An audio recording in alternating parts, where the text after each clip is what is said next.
بسم اللہ الرحمن الرحیم۔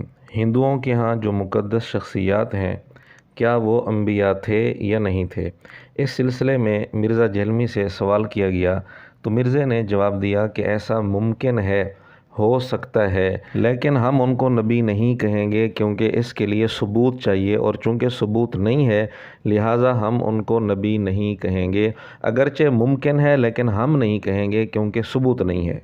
جی نیکسٹ کوشچن ہے 36 نمبر نادر شیما بھائی کا، کینیڈا سے۔ وہ پوچھ رہے ہیں جو ایسا عقیدہ رکھنا کیسا ہے کہ جو ہندو بدھ بناتے ہیں وہ بھی کسی زمانے میں پیغمبر ہوا کرتے تھے اور لوگوں نے ان کو خدا بنا لیا جیسے حضرت عیسیٰ علیہ السلام کو بنایا تھا۔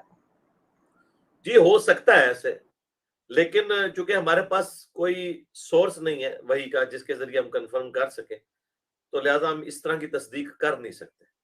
عین ممکن ہے کہ یہ اس طرح کے، جس طرح بعض لوگوں نے تب آزمائی کی ہے کہ یہ بدھا جو ہے یہ حضرت ذوالکفل تھے، اور اس طرح کے لوگوں نے کیے ہیں، لیکن ہمارے پاس کوئی انڈیپینڈنٹ سورس نہیں ہے اس طرح کا قرآن و سنت کی روشنی میں کہ ہم اس کا اقرار کر سکیں۔ میں بھی ہو سکتا ہے ایسے۔ جی نیکسٹ۔ مرزا کی بات کا حاصل یہ ہے کہ ایسا ممکن ہے، ہو سکتا ہے، لیکن چونکہ ہمارے پاس ثبوت نہیں ہے وحی کے ذریعے، اس لیے ہم اقرار نہیں کریں گے، ہم تصدیق نہیں کریں گے کہ وہ انبیاء تھے۔ لیکن دوسری جگہ مرزا نے سیدہ مریم سلام اللہ علیہا کے والد عمران کو واضح لفظوں میں بنی اسرائیل کا پیغمبر کہا ہے۔ اور سورہ مریم میں اور سورہ آل عمران میں جب ہم پڑھتے ہیں کہ ان کی والدہ جو حضرت عمران علیہ السلام جو بنی اسرائیل کے پیغمبر تھے، اب سوال یہ ہے، کیا سیدہ مریم کے والد عمران کا پیغمبر ہونا، نبی ہونا کہیں سے ثابت ہے؟ وحی کے ذریعے، کسی دلیل کے ذریعے ثابت ہے؟ اگر ثابت نہیں تو مرزا جہلمی ان کے پیغمبر ہونے کا، نبی ہونے کا اقرار کیوں کر رہا ہے، تصدیق کیوں کر رہا ہے بغیر ثبوت کے؟ کیا کسی غیر پیغمبر کو پیغمبر کہنا، غیر نبی کو نبی کہنا درست ہے؟ شریعت میں اس کی اجازت ہے؟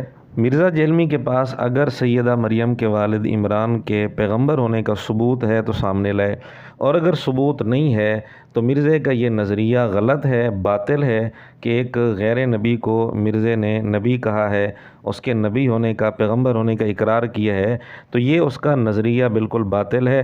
مرزا کو چاہیے کہ اس سے رجوع کرے اور توبہ کرے، اور اپنی یہ ویڈیو جس کے اندر یہ باطل نظریہ مرزا نے دیا ہے یہ ڈیلیٹ کروائے۔ اور ہمارے یہ سارے مطالبات خود مرزا کے اصول کے مطابق ہیں۔ ہم نے پہلے بھی مرزا سے سوال کیا تھا کہ مرزا نے جو سیدہ مریم کے والد کو پیغمبر کہا ہے اس کا ثبوت پیش کرے۔ جب ہم نے یہ سوال اٹھایا تو مرزا کی ہی ایک چاہنے والے نے کومنٹ میں کیا لکھا وہ آپ ذرا سکرین پر دیکھ لیں۔ مرزا کی طرف سے دفاع کرتے ہوئے اس نے جو بات لکھی، اس کا حاصل یہ ہے کہ جی آپ ثبوت دیں کہ عمران نبی نہیں تھے، اس کا ثبوت آپ دیں۔ اتنے اندھے مقلد ہو چکے ہیں مرزا کے سٹوڈنٹس کہ مرزا کی اس طرح کی باتوں کا بھی جھوٹا دفاع شروع کر دیتے ہیں۔ تو ہم انہی سے پوچھتے ہیں کہ مرزا جو کہہ رہا ہے کہ ہندوؤں کی مقدس شخصیات کو ہم نبی نہیں کہہ سکتے، تو پھر ہمارا آپ سے سوال ہے، کیا آپ کے پاس اس بات کی دلیل ہے کہ وہ نبی نہیں تھے؟ نبی نہ ہونے کا آپ ثبوت دیں پھر، یا پھر ان کو بھی نبی کہیں۔ تو مرزا ایک طرف یہ اصول بنا رہا ہے کہ جی نبی تب کہیں گے جب ثبوت ہوگا، اور مرزا کے شاگرد یہ اصول بنا رہے ہیں کہ جی نبی نہ ہونے کا ثبوت آپ دکھائیں۔ اگر معیار یہی رکھا جائے کہ جی نبی نہ ہونے کا ثبوت دکھائیں، پھر تو سابقہ امتوں کے کسی بھی فرد کو کوئی بھی نبی کہہ دے گا تو پھر ہم اس سے پوچھیں گے کہ جی آپ کے پاس کیا ثبوت ہے؟ وہ یہی سوال کرے گا کہ جی آپ نبی نہ ہونے کا ثبوت دکھائیں۔ یہ کون سا اصول ہوا؟ یہ کون سا معیار ہوا؟ اس طرح تو پھر دروازہ کھل جائے گا۔ ویسے بھی ثبوت تو اس کے ذمہ ہوتا ہے جو دعویٰ کرتا ہے۔ اب مرزا نے دعویٰ کی ہے کہ مریم کے والد عمران پیغمبر تھے، تو ثبوت مرزا کے ذمہ ہے۔ مرزا کے ایک اور چاہنے والے نے جھوٹا دفاع کرتے ہوئے لکھا کہ جی مرزا جہلمی حق کے سوا کچھ نہیں بولتا، لا حول ولا قوت الا باللہ، یعنی عین اس کلپ میں جس کلپ میں ہم دکھا رہے ہیں کہ مرزا کس قدر بے بنیاد باتیں کرتا ہے، باطل عقیدے نظریات پیش کر رہا ہے، اس کا نمونہ ہم پیش کر رہے ہیں کہ سیدہ مریم کے والد کو، عمران کو پیغمبر کہہ رہا ہے، حالانکہ اس کا ثبوت نہیں ہے۔ تو عین اسی کلپ کے کمنٹس میں بھی یہ بندہ لکھ رہا ہے کہ مرزا جیلمی حق کے سوا کچھ نہیں بولتا۔ اندازہ کریں کتنے اندھے مقلد ہو چکے ہیں۔ پھر اس نے دوسری بات یہ لکھی، کیا آپ 1,24,000 انبیاء کرام علیہم السلام کو ایک ایک کر کے نام کے ساتھ بتا سکتے ہیں؟ یعنی اس کا مطلب یہ ہوا کہ اگر 1,24,000 انبیاء کے نام اگر نہیں بتا سکتے تو کیا اسے یہ ثابت ہو گیا کہ سیدہ مریم کے والد عمران پیغمبر تھے؟